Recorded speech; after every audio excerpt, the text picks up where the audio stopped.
What's going on, you guys? Gaming Addict here.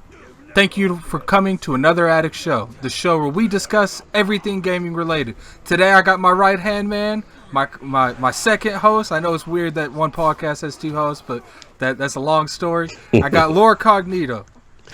Lord Cognito here. We got 2/5 of the Iron Lord podcast here in the building, so this is good. I'm glad to be on the Addict Show, my first time actually, so I'm excited. So today, as you can see the title, we have speculated when the release date for Project Scorpio is. Now, as of right now, there is no release date. So don't be going acting like this is logic fact. We have stated as of right now, disclaimer, this is speculation. Purely speculation, but good speculation. So we're going to go ahead and get into it.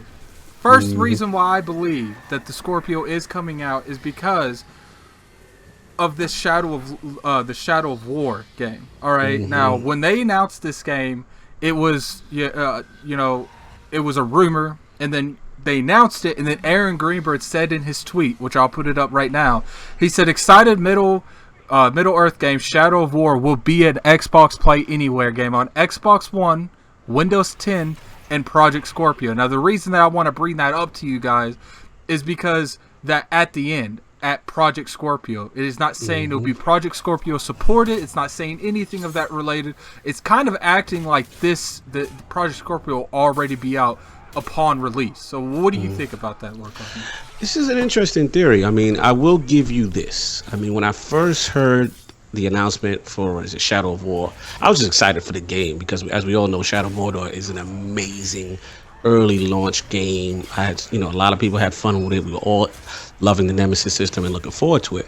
But then as we look deeper, and you made your point in reference to it being a Scorpio title, and as far as I know, this is the first title ever that they've actually come outright and say that this is a Project Scorpio, will be a Project Scorpio title. So this is definitely the first that they've mentioned that. And we do know that there was a leak prior to that in reference to this game specifically. So it's interesting that they got in front of it. And then when Aaron Greenberg tweeted it, like you said, as you most likely have put up on the screen right now, is that, it's coming to the Scorpio. This is Microsoft's first acknowledgement of a Scorpio game. So that part I have to give you is interesting. And it's like, I know a lot of people are like, Microsoft is generally a November and October console release, but it's like me and Lord Cognito were talking before I pushed that record button for the for this show. This isn't, the S was launched in August, and I feel like an August release date for this console would be the best case scenario because, this is Project Scorpio. This is Phil Spencer's ideal. This is his baby. Oh yeah, this is his baby. It would be different if the S wasn't a huge success last year. They won half the year because of that machine.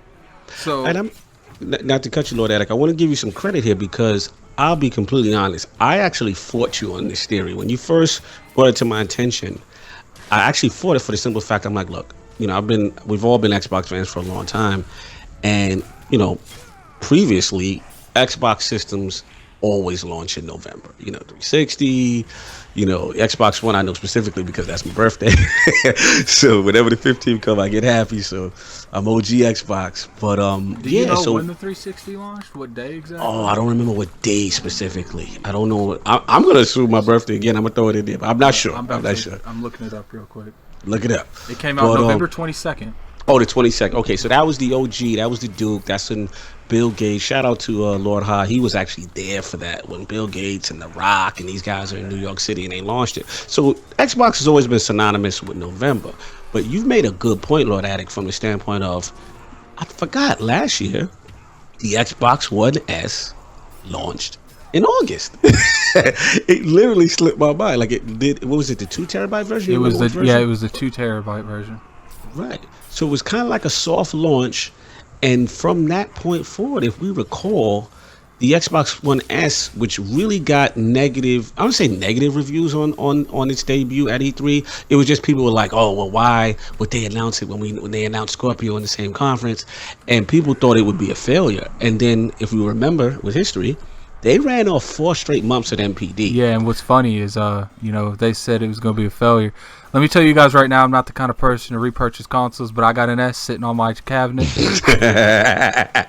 Yeah, I got that red one. I got that Gears, that Gears S.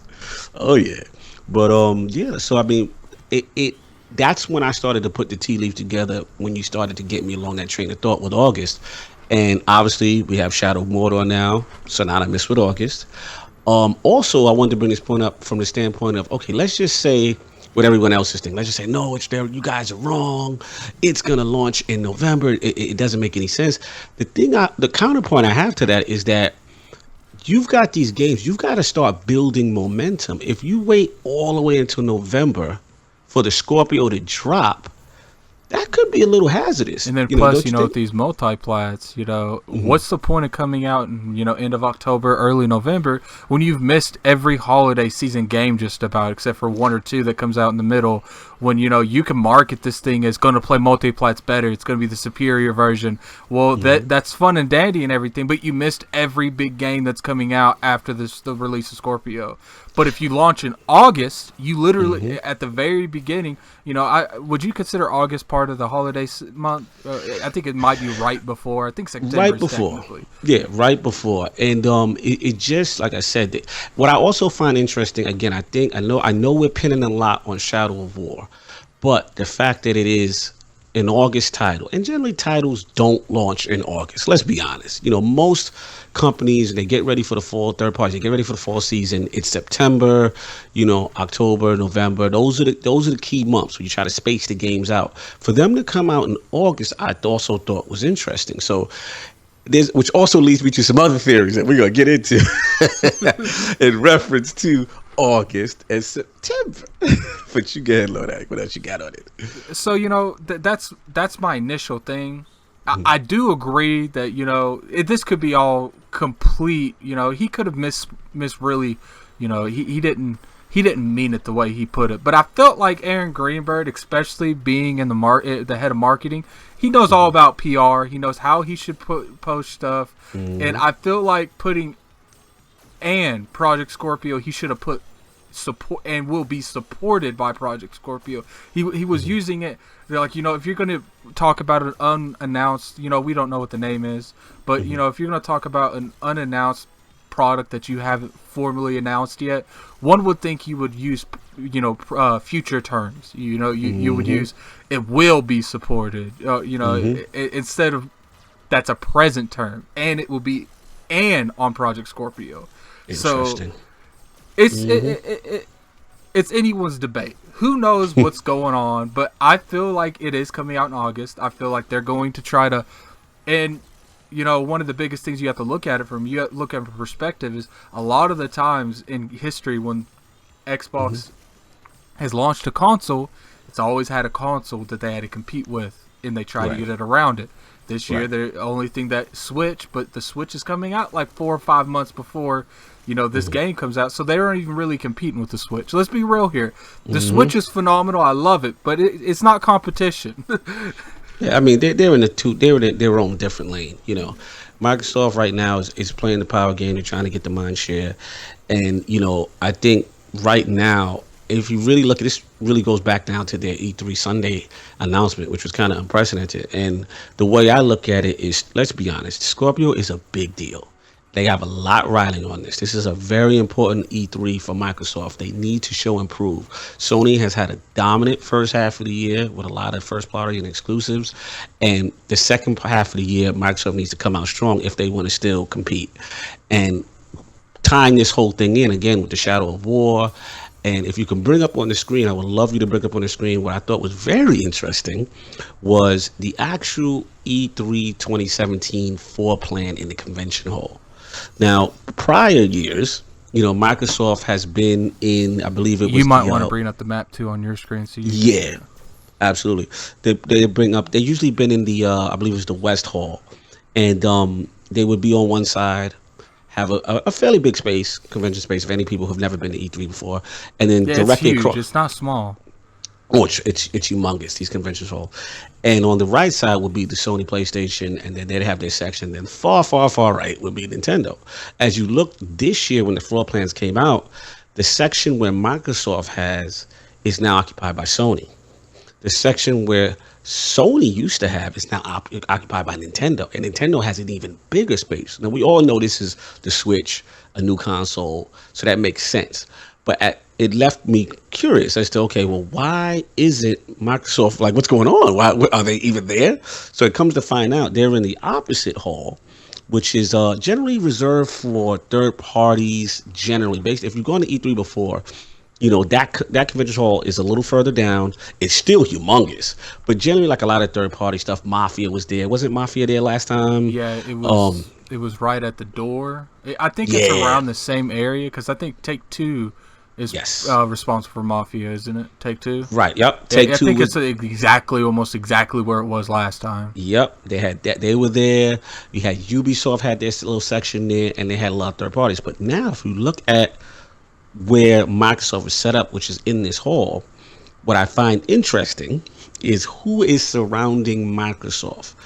And the reason why I bring this up for the people who say, okay, you guys are really reaching and really speculating, is if you go to E3, a lot of times, like for example, when Sony was set up, and I'm just going to use Destiny, for example, in 2015, Activision was right next to them. And they had the Taken King at the time, which was the new release. As you look at Microsoft's setup, look who's directly next to them. You have Activision directly across. You have Ubisoft also adjacent. And what's funny is Warner Brothers, which clearly they got some kind of deal working because of Shadow of Lords, because they're having Scorpio mode regardless if it comes out in August. And they're having a Windows 10, which that's a big thing to ask a company to give a copy of that game for free when they could sell it on Steam. So they clearly got some kind of deal going. You got it's like you said, you got Activision right across the hall. We have Bethesda, who we all know is also showcasing their conference on the same day as Microsoft. And you can pretty much see Bethesda from Microsoft. So they're not too far from each other. Exactly. So if you know Microsoft announces the Scorpio first during the day on that Sunday and showcase the Scorpio, showcase what they have to do, there's no doubt in my mind that Bethesda, when they actually do their showcase, will have games that are also Scorpio supported. They can actually use the official name of whatever Scorpio will actually be called, because we know it's just a code name. So I find it interesting, but this all leads to my last point, which I'm Lord Addict, I've been screaming this for the past 2 years. And what I've been screaming, that Microsoft is going to secure Destiny 2 as either some type of exclusive content or Scorpio enabled content that will be showcase what Microsoft can do with Project Scorpio. You want to go over a couple of the reasons why we believe this might happen? Yes. Number one. Phil Spencer and Mike Ibarra play Destiny. Especially Mike Ibarra. Phil Spencer used to be huge in it, but I think Mike Ibarra has took his crown, because he streams it. He's on it all the time. He's doing his own custom tournaments right now. Okay, I think Mike Ibarra is a huge fan of it. And it's not like this company don't take Mike Ibarra's input like they don't take him seriously, because this man just got promoted. So clearly they listen to him. Head of platforming. And shout out to Lord Ibarra. He's a good guy. He's a cool guy. I met him a couple times. And there's no doubt in my mind. I actually played Destiny with him. He loves Destiny. Phil loves Destiny. If you guys think we're speculating, we're going too far with this, go to their gamer score, their gamer tags. Check out most played. Check out the hours. Destiny is up there. Second bit, which now leads into my point. If you remember, what was it, E3? Was it E3 2016? Or was it last year where they announced? Yeah, it was last year where they announced clubs, right? And LFG. All of these things kind of baked into the OS, the operating system that we have with the new system and update. It works flawlessly. It does. You need people for any game. I've done it for Titanfall 2. I've done it for Overwatch, but I mainly did this for Destiny. You will have an entire raid team within a matter of 5 to 10 minutes. Exactly. These are huge social features, especially LFG. If people don't know, LFG is looking for group. When you're trying to do a raid in Destiny, one of the most frustrating things is to not have 6 people that are available to play with you, because there's no matchmaking. Whereas this sets it up, lets you know how much you need. It's such a seamless system, and also PlayStation doesn't have that. So that's a huge advantage to kind of lure Activision in. We also know that Microsoft no longer pays for the Call of Duty exclusivity anymore. So as of right now, there's really nothing major that I can think of. Maybe Division, right? Is Division did they pay for a little bit of exclusive content? I think they still have the Division marketing.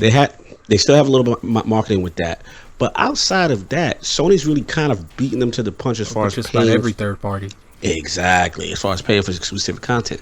So in my mind, if Phil, the head of Xbox, favorite game is Destiny.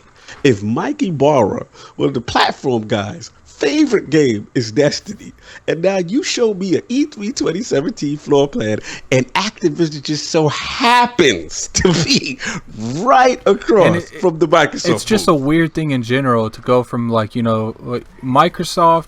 No offense to everyone else on this floor, but they're the bigger name on this floor than everyone else.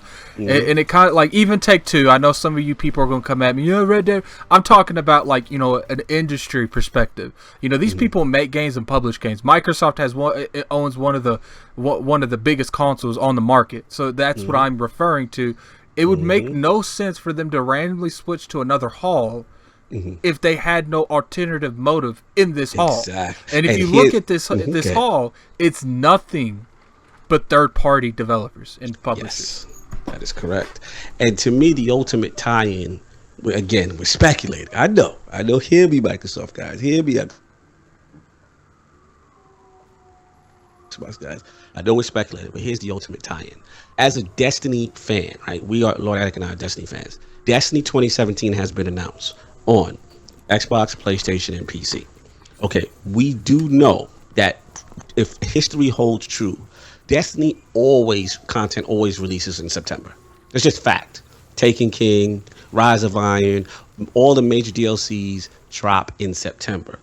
If the stars align the way we think, where if the system comes out in August, if a Scorpio comes out in August, which would be right alongside Shadow of War, it would be a perfect transition for the next month of September for Destiny 2 to be showcased. And I'm telling you guys right now, I think the stars are aligned. That's what I'm rolling with. Where you at with this, Lord Addict? And, I think it's a good possibility. We've went over in the past that there's multiple things that would make me think that this is happening. One issue that, I brought up in the past is Microsoft used to not be able to promote this game at all. They actually had to make a website to inform consumers that this game was still coming out for Xbox when it was coming out before vanilla Destiny, because they weren't allowed to market it at all. That is not the case anymore. Rise of Iron came out, they had that on the dashboard. The last time Sony really butted their heads in advertising when it came to this game was the Taken King. Another issue that we brought up is the Taken King was talk about it. The Taken King exclusives were delayed a whole year. Why would Sony do this if they had the exclusivity for the year after that? You only do that if you try to keep your consumer base on the same game. And there's another thing. Streamers used to, they used to not give a damn about Xbox. And I'm seeing more and more streamers, more and more big YouTubers that do Destiny content starting to play on Xbox and PlayStation. And keep this, guys, in mind. These people know shit that we don't. These people know a lot of shit we don't. Sometimes they get tipped off. If they hear, they're obviously they're under, a non-disclosure agreement. Yep. But if they hear down the grapevine that the next Xbox is going to be, the next Destiny is going to have exclusive rights to Xbox, obviously you want to get your fan base to be used to you playing on this platform. Absolutely. So you start playing, halving it, and then around the time of E3 you start playing a lot more on Xbox. That way when you switch, you still have a good balance of fans. You don't have a bunch of people that just follow you because you're a PlayStation game, because there are people that will only follow you because you don't mess with the other system. Don't get that twisted. And make no mistake, there's a lot of streamers who are very excited that if it does come to Scorpio, the 4K capabilities, people want to play the best looking version of the game. Let's just call it for what it is. And that goes back to my original example that, it's pointless launching this console in November when they've missed all the I the third agree. parties. I think you're on to something, Lord Attic. And the last point that you made that I really want to emphasize, to the listeners is that don't underestimate the fact that, okay, if for people who don't know how the Destiny exclusivity works with PlayStation, is that they usually get the content for a year, whether it be exclusive maps, weapons, exotics, so on and so forth, right? That held serve only up until the Taken King. Mysteriously on the PlayStation Store, Sony extended that 1 year exclusivity. And they did that cloak and dagger stuff. They didn't even tell anybody. They did it, and it just expected no one to notice. Not we live in a digital world. Notice. Not until IGN and a couple of other big entities approached Bungie and said, "Hey, what's going on? Why aren't the Xbox guys getting these exclusives?" Prior history has always shown they wait a year and then they get it. And even a year is a bit and keep in mind, you guys, that this being delayed another year, it pretty much means that those guns are exclusive to the PlayStation version. Because by the time these guns come out, Destiny 2 will be launched and no one's playing it. So the question is, why would Sony do that? Why is Sony so hell bent for these exclusives to stay on the PlayStation? Because here's the thing: if you're Sony, and Destiny 2 is definitively going to be exclusive for you, there's no need to pay or to extend the contract on Destiny 1. There's no need, because according to the contract that people swear is exclusive to Sony, that it's going to stay with you. You only do that in a form of desperation or a panic move to keep the mind share that this is going to stay, the part 1 content will stay here. And then by the time part 2 comes out, part 1 content will be irrelevant to Xbox players. There's no need. So my theory is they kind of knew that they may be losing this deal.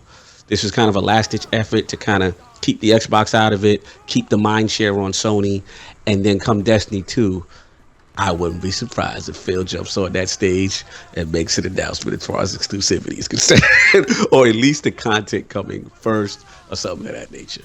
But we shall see. Yeah, and there's a lot of people that's gonna watch this that you're definitely gonna hate on Destiny, but they reaching. It is a very big brand, and whoever got that, let's be real here. Call of Duty sales are declining. Destiny has kind of took over the first-person shooter reigns. Yeah, regardless of how people feel about Destiny, as far as a billion-dollar corporation that's holding back this. And it's one of the most successful new IPs of this generation, and it was all the way up until the Division barely took over. I mean, I shouldn't say barely, but they basically outpaced it in sales recently when they just came out as a new IP. But prior to that, Destiny was it for all those years. So this is the definitive game of the generation, and then you have the definitive sequel coming. That's a big deal, and I don't care what you guys say. If the head of Xbox favorite game is Destiny, you going to tell me that this man is not going to try to fight for some type of exclusivity?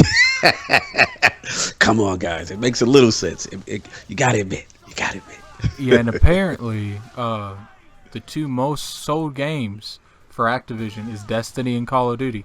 I actually think, if I could find the article, there was this year, I think Destiny overall made more money than Call of Duty this year. Yeah, it's from microtransactions and everything. Oh yeah, it grosses so much. Just microtransactions. People in Destiny are willing. It's like it's console FPS / MMO, and like a World of Warcraft, people have shown and proven that they will pay for expansions and content consistently. That's how engrossing that game is. And with raids and with the Xbox platform, and having an LFG service, having all these easily integrated things. And let's be honest, another thing the Destiny community has always wanted is dedicated servers.